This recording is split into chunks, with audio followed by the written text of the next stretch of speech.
Hey, so tonight I'm going to be reading from chapter 12 from Harry Potter and the Sorcerer's Stone. This is entitled The Mirror of Erised. Christmas was coming. One morning in mid-December, Hogwarts woke to find itself covered in several feet of snow. The lake froze solid, and the Weasley twins were punished for bewitching several snowballs so that they followed Quirrell around, bouncing off the back of his turban. The few owls that managed to battle their way through the stormy sky to deliver mail had to be nursed back to health by Hagrid before they could fly off again. No one could wait for the holidays to start.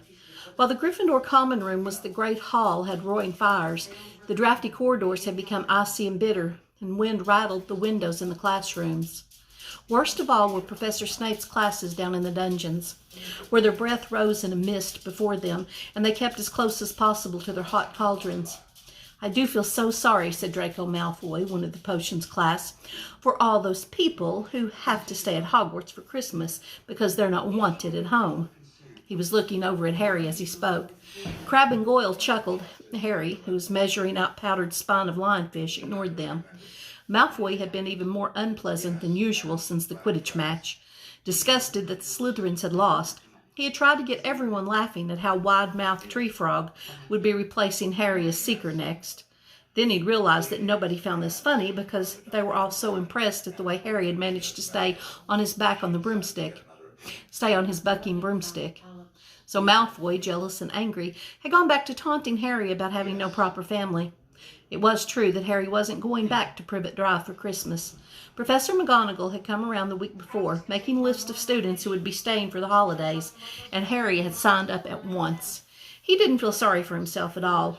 This would probably be the best Christmas he had ever had. Ron and his brothers were staying too because Mr. and Mrs. Weasley were going to Romania to visit Charlie. When they left the dungeons at the end of potions, they found a large fir tree blocking the corridor ahead. Two enormous feet sticking out at the bottom, and a loud puffing sound told them that Hagrid was behind it. "Hi, Hagrid. Want any help?" Ron asked, sticking his head through the branches. "Nah, I'm all right. Thanks, Ron." "Would you mind moving out of the way?" came Malfoy's cold drawl from behind them.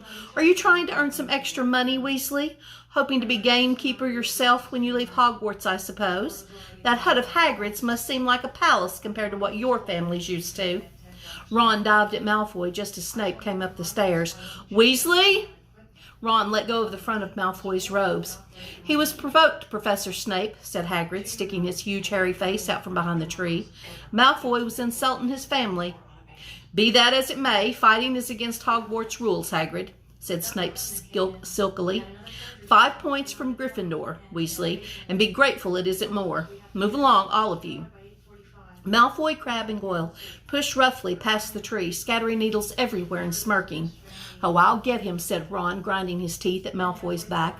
"One of these days, I'll get him." "Oh, I hate them both," said Harry, "Malfoy and Snape." "Come on, cheer up. It's nearly Christmas," said Hagrid. "Tell you what, come with me and see the Great Hall. It looks like a treat." So the three of them followed Hagrid and his tree off to the Great Hall, where Professor McGonagall and Professor Flitwick were busy with the Christmas decorations. "Ah, Hagrid, the last tree. Put it in the far corner, would you?"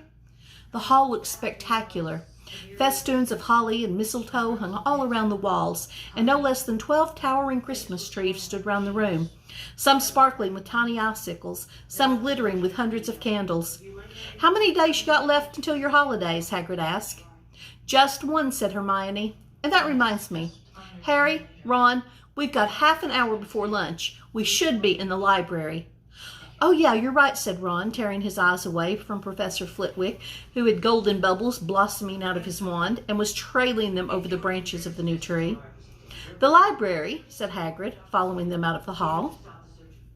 "Just before the holidays. Bit keen, aren't ya?" "Oh, we're not working," Harry told him brightly.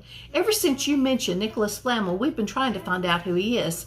"You what?" Hagrid looked shocked. "Listen here, I've told you drop it.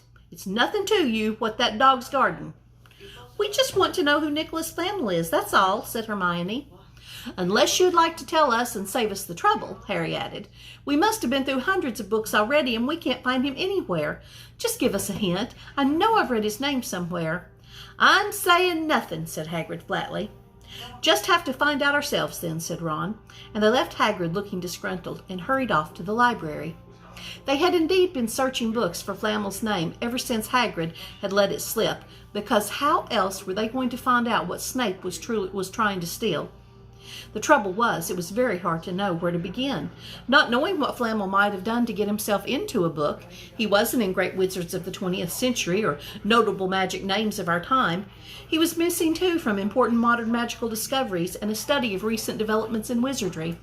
And then, of course, there was the sheer size of the library. Tens of thousands of books, thousands of shelves, hundreds of narrow rows. Hermione took out a list of subjects and titles she had decided to search, while Ron strode off down a row of books and started pulling them off the shelves at random. Harry wandered over the restricted section. He had been wondering for a while if Flamel wasn't somewhere in there.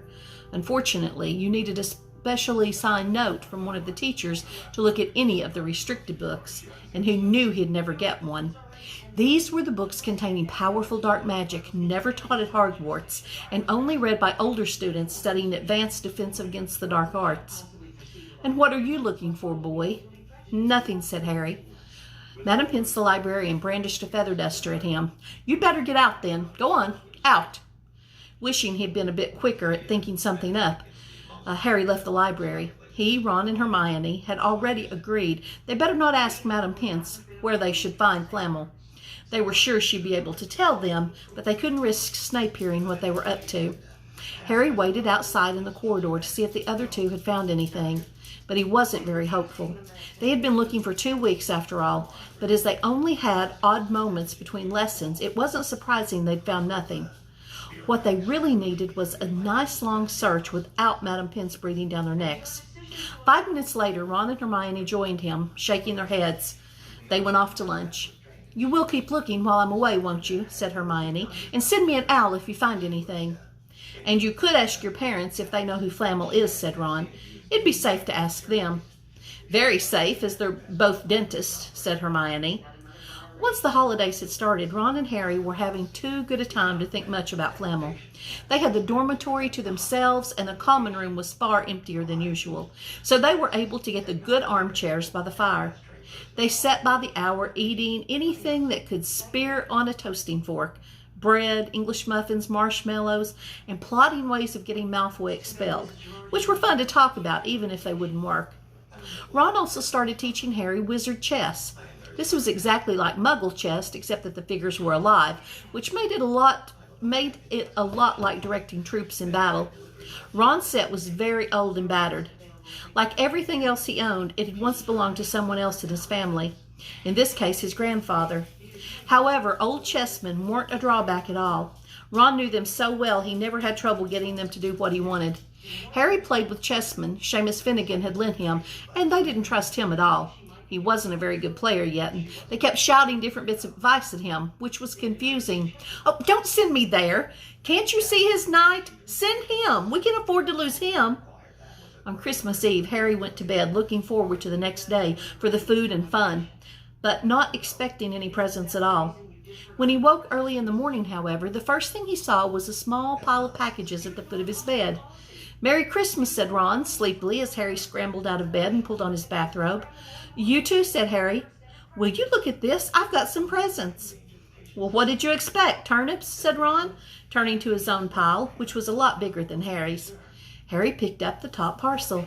It was wrapped in thick brown paper, and scrawled across it was, "To Harry, from Hagrid." Inside was a roughly cut wooden flute. Hagrid had obviously whittled it himself.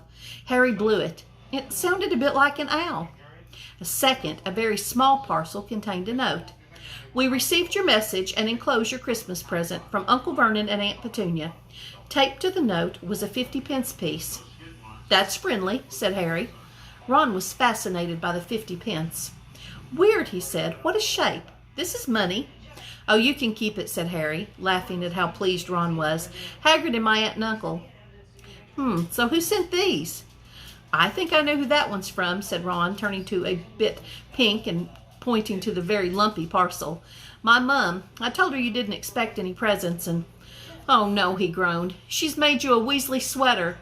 Harry had torn open the parcel to find a thick hand-knitted sweater in emerald green and a large box of homemade fudge.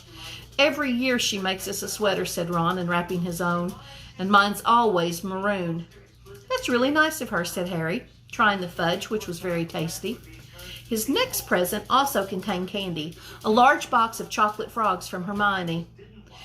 This only left one parcel. Harry picked it up and felt it. It was very light.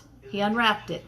Something fluid and silvery gray went slithering to the floor, where it lay in gleaming folds. Ron gasped. "I've heard of those," he said in a hushed voice, dropping the box of every flavor beans he had gotten from Hermione. "If that's what I think it is, they're really rare and really valuable." "What is it?" Harry picked up the shining silvery cloth off the floor. It was strange to touch, like water woven into material. "It's an invisibility cloak," said Ron, a look of awe in his face. "I'm sure it is. Try it on." Harry threw the cloak around his shoulders, and Ron gave a yell. "It is! Look down!" Harry looked down at his feet, but they were gone. He dashed to the mirror. Sure enough, his reflection looked back at him, just his head suspended in midair, his body completely invisible. He pulled the cloak over his head, and his reflection vanished completely. "There's a note," said Ron suddenly. "A note fell out of it." Harry pulled off the cloak and seized the letter. Written in narrow, loopy writing he had never seen before were the following words: "Your father left this in my possession before he died. It is time it returned to you. Use it well. A very Merry Christmas to you." There was no signature. Harry stared at the note. Ron was admiring the cloak. "Oh, I'd give anything for one of those," he said. "Anything." "What's the matter?" "Nothing," said Harry. He felt very strange. Who had sent the cloak? Had it really once belonged to his father? Before he could say or think anything else, the dormitory door was flung open, and Fred and George Weasley bounded in. Harry stuffed the cloak quickly out of sight. He didn't feel like sharing it with anyone else yet. "Merry Christmas!" "Hey, look! Harry's got a Weasley sweater, too!" Fred and George were wearing blue sweaters, one with a large F on it and the other a G. "Harry's is better than ours, though," said Fred, holding up Harry's sweater. "She obviously makes more of an effort if you're not family." "Why aren't you wearing yours, Ron?" George demanded. "Come on, get it on. They're lovely and warm." "I hate maroon," Ron moaned half-heartedly as he pulled it over his head. "You haven't got a letter on yours," George observed. I suppose she thinks you don't forget your name. But we're not stupid. We know we're called Gredden Forge." "What's all this noise?" Percy Weasley stuck his head through the door, looking disapproving. He had clearly gotten halfway through unwrapping his presents, as he too carried a lumpy sweater over his arm, which Fred seized. "P for prefect. Get it on, Percy. Come on, we're all wearing ours. Even Harry got one." "I don't want," said Percy thickly, as the twins forced the sweater over his head, knocking his glasses askew. "And you're not sitting with the prefects today either," said George. "Christmas time is for family." They frog-marched Percy from the room, his arms pinned to the side by his sweater. Harry had never in all his life had such a Christmas dinner. 100 fat roast turkeys, mounds of roast and boiled potatoes, platters of chipolatas, turens of buttered peas, silver boats of thick, rich gravy and cranberry sauce, and stacks of wizard crackers every few feet along the table. These fantastic party favors were nothing like the feeble muggle ones that the Dursleys usually bought, with their plastic toys and their flimsy paper hats inside. Harry pulled a wizard cracker with Fred, and it didn't just bang. It went off with a blast like a cannon and engulfed them all in a cloud of blue smoke, while from the inside exploded a rear admiral's hat and several live white mice. Up at the high table, Dumbledore had swapped his pointed wizard's hats for a flowered bonnet, and was chuckling merrily at a joke Professor Flitwick had just read him. Flaming Christmas puddings followed the turkey. Percy nearly broke his teeth on a silver sickle embedded in the slice. Harry watched Hagrid getting redder and redder in the face as he called for more wine, finally kissing Professor McGonagall on the cheek, who to Harry's amazement giggled and blushed, her top hat lopsided. When Harry finally left the table, he was laden down with a stack of things out of the crackers, including a pack of non-explodable luminous balloons, a grow-your-own warts kit, and his own new wizard chess set. The white mice had disappeared, and Harry had a nasty feeling they were going to end up as Mrs. Norris's Christmas dinner. Harry and the Weasleys spent a happy afternoon having a furious snowball fight on the grounds. Then, cold, wet, and gasping for breath, they returned to the fire in the Gryffindor common room, where Harry broke in his new chess set by losing spectacularly to Ron. He suspected he wouldn't have lost so badly if Percy hadn't tried to help him so much. After a meal of turkey sandwiches, crumpets, truffle, and Christmas cake, everyone felt too full and sleepy to do much before bed, except sit and watch Percy chase Fred and George all over Gryffindor Tower because they'd stolen his prefect badge. It had been Harry's best Christmas day ever, yet something had been nagging at the back of his mind all day. Not until he climbed into bed was he free to think about it. The invisibility cloak and whoever had sent it. Ron, full of turkey and cake and with nothing mysterious to bother him, fell asleep almost as soon as he had drawn the curtains on his four-poster. Harry leaned over the side of his own bed and pulled the cloak out from under it. His father's. This had been his father's. He let the material flow over his hands, smoother than silk, light as air. Use it well, the note had said. He had to try it on now. He slipped out of bed and wrapped the cloak around himself. Looking down at his legs, he saw only moonlight and shadows. It was a very funny feeling. Use it well. Suddenly Harry felt wide awake. The whole of Hogwarts was open to him in this cloak. Excitement flooded through him as he stood there in the dark in silence. He could go anywhere in this, anywhere, and Filch would never know. Ron grunted in his sleep. Should Harry wake him? Something held him back. His father's cloak. He felt that this time, the first time, he wanted to use it alone. He crept out of the dormitory, down the stairs, across the common room, and climbed through the portrait hole. Who's there? Squawked Fat Lady. Harry said nothing. He walked quickly down the corridor. Where should he go? He stopped, his heart racing in thought. And then it came to him. The restricted section in the library. He'd be able to read as long as he liked, as long as it took to find out who Flamel was. He set off, drawing the invisibility cloak tight around him as he walked. The library was pitch black and very eerie. Harry lit a lamp to see the way along the rows of books. The lamp looked as if it was floating along in mid-air, and even though Harry could feel his arm supporting it, the sight gave him the creeps. The restricted section was right at the back of the library. Stepping carefully over the rope that separated these books from the rest of the library, he held up his lamp to read the titles. They didn't tell him much.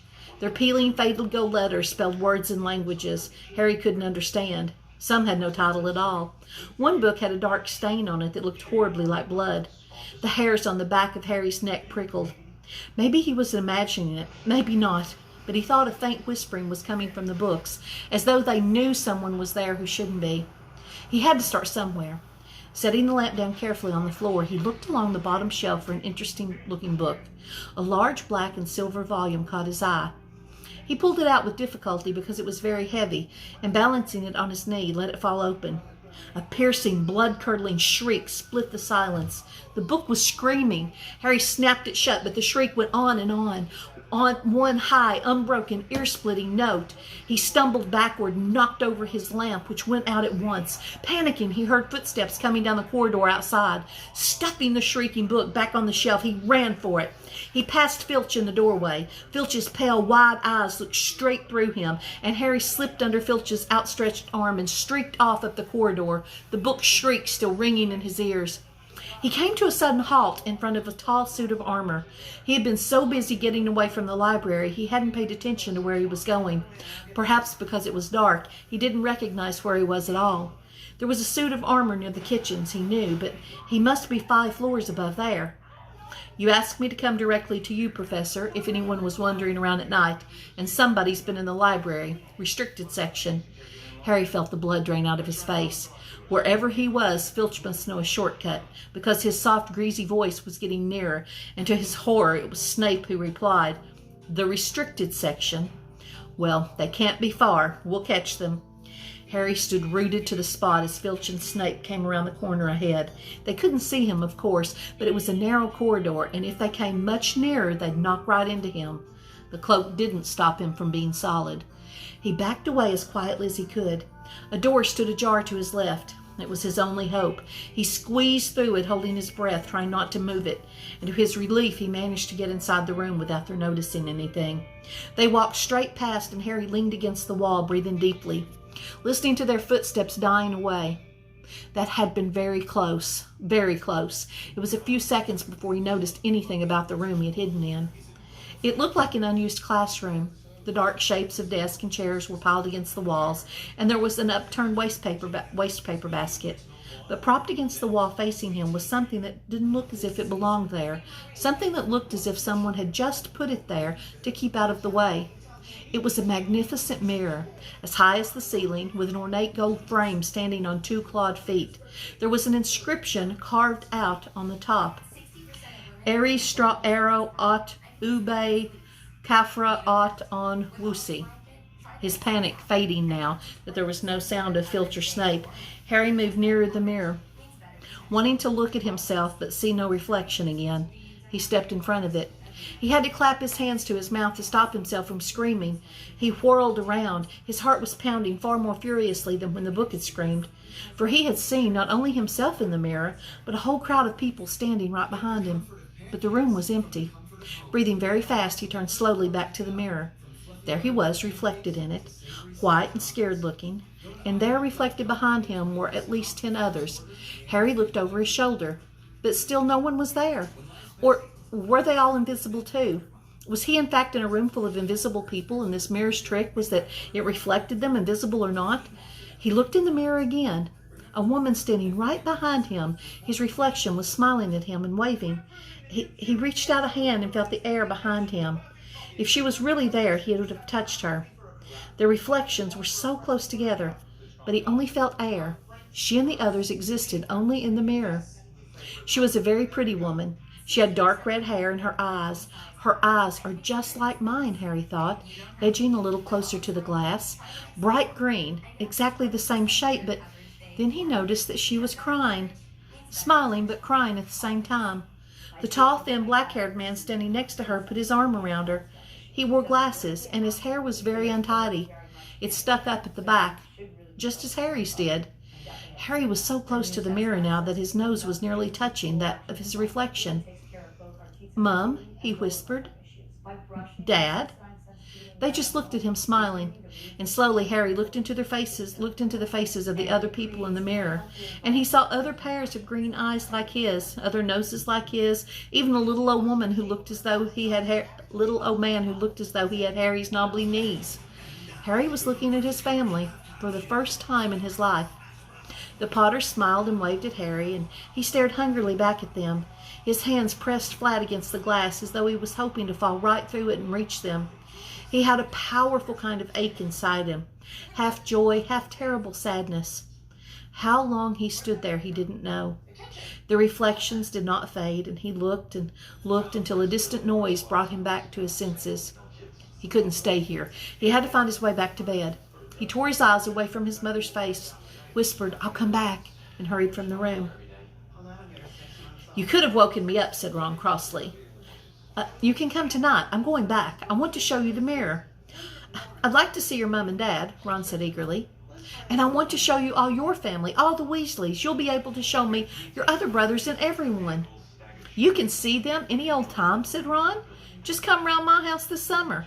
Anyway, maybe it only shows dead people. Shame about not finding Flamel, though. Have some bacon or something. Why aren't you eating anything?" Oh, Harry couldn't eat. He had seen his parents and would be seeing them again tonight.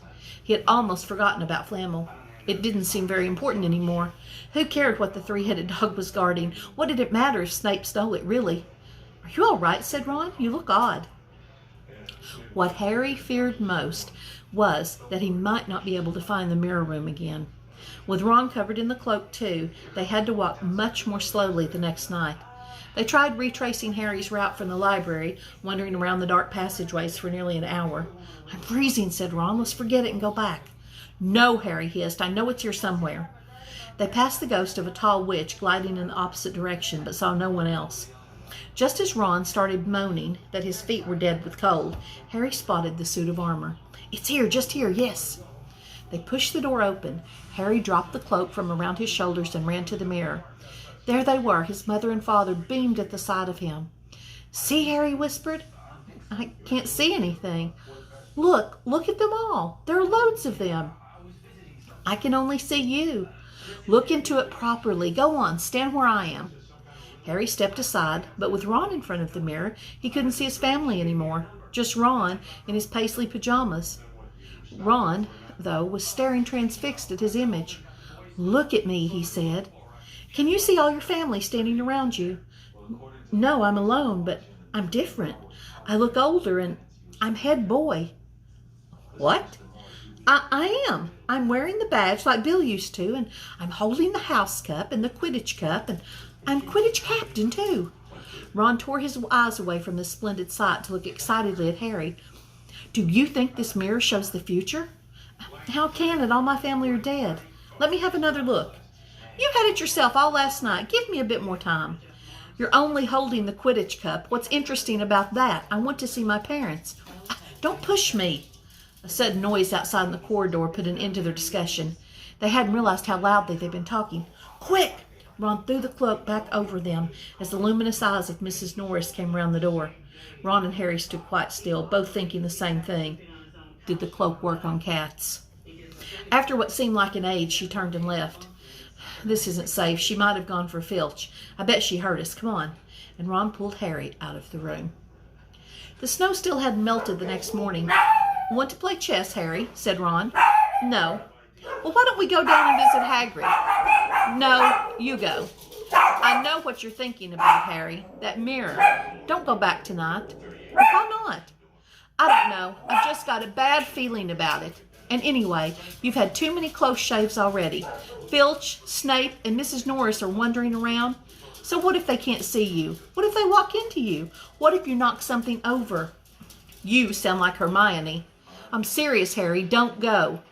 But Harry only had one thought in his head, which was to get back in front of the mirror, and Ron wasn't going to stop him. That third night he found his way more quickly than before. He was walking so fast he knew he was making more noise than was wise, but he didn't meet anyone. And there were his mother and father smiling at him again, and one of his grandfathers nodding happily. Harry sank down to sit on the floor in front of the mirror. There was nothing to stop him from staying here all night with his family. Nothing at all. Except... So, back again, Harry. Harry felt as though his insides had turned to ice. He looked behind him. Sitting on one of the desks by the wall was none other than Albus Dumbledore. Harry must have walked straight past him, so desperate to get to the mirror he hadn't noticed him. I didn't see you, sir." "Strange how nearsighted being invisible can make you," said Dumbledore, and Harry was relieved to see that he was smiling. "So," said Dumbledore, slipping off the desk to sit on the floor with Harry, "you, like hundreds before you, have discovered the delights of the Mirror of Erised." "I didn't know what it was called, sir." "But I expect you've realized by now what it does." Well, it shows me my family." "And it showed your friend Ron, himself as head boy." "How did you know?" "I don't need a cloak to become invisible," said Dumbledore gently. "Now, can you think what the Mirror of Erised shows us all?" Harry shook his head. "Let me explain. The happiest man on earth would be able to use the Mirror of Erised like a normal mirror. That is, he would look into it and see himself exactly as he is. Does that help?"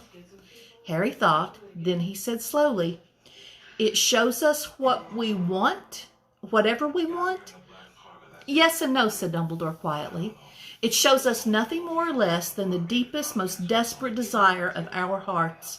You, who have never known your family, see them standing around you. Ronald Weasley, who has always been overshadowed by his brothers, sees himself standing alone, the best of all of them. However, this mirror will give us neither knowledge or truth. Men have wasted away before it, entranced by what they have seen, or been driven mad not knowing if what it shows is real or even possible. The mirror will be moved to a new home tomorrow, Harry, and I ask you not to go looking for it again. If you ever do run across it, you will now be prepared. It does not do to dwell on dreams and forget to live. Remember that. Now, why don't you put that admirable cloak back on and get off to bed?" Harry stood up. "Sir, Professor Dumbledore, can I ask you something?" "Obviously, you've done just that." "So," Dumbledore smiled, "you may ask me one more thing, however. What do you see when you look in the mirror?" I see myself holding a pair of thick woolen socks." Harry stared. "One can never have enough socks," said Dumbledore. Another Christmas has come and gone, and I didn't get a single pair. People will insist on giving me books. It was only when he was back in the bed that it struck Harry that Dumbledore might not have been quite truthful. But then he thought, as he shoved Scabbers off his pillow, it had been quite a personal question.